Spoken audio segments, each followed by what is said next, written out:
Всем привет! В этом видео супер быстро покажу, как получить скрытое достижение «Путь ледяного ветра».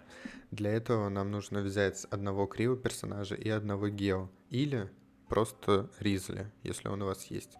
Идем на нового босса, надо дождаться его особого состояния и заморозить его. После этого разбить либо гео персонажем, либо Ризли. На этом у меня все. Спасибо большое, что посмотрели. Всем пока.